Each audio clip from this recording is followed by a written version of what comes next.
Tu penses avoir une bonne culture littéraire? Bah c'est ce qu'on va voir. Si tu arrives à répondre à plus de 7 de ces questions, c'est que tu es un expert. Question numéro 1. Qui a écrit Le Petit Prince?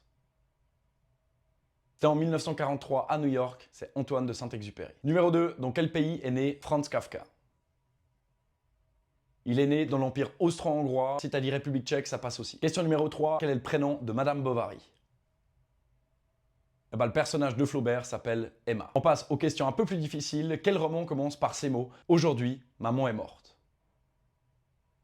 Et c'est L'étranger d'Albert Camus, un des incipits les plus connus de la littérature. Question 5. Cite-moi 2 villes dans lesquelles se déroule Le Rouge et le Noir de Stendhal.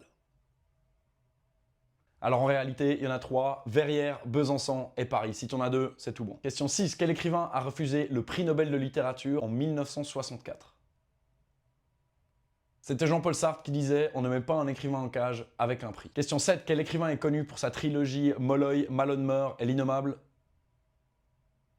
C'est Samuel Beckett et c'était dans les années 50. Si t'es encore là, bien joué, c'est que t'es prêt pour le mode expert. Moi, c'est Luc, ici je parle de littérature, donc n'hésite pas à t'abonner pour améliorer ta culture littéraire. Question 8. Quel est le nom de la femme qui a écrit ce livre qui se passe en Espagne?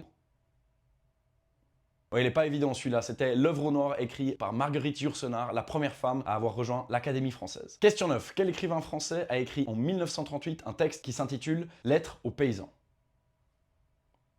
C'était Jean Giono. Et finalement, dernière question, quel auteur portugais reçoit le prix Nobel, notamment grâce à son roman dans lequel toute la population devient aveugle?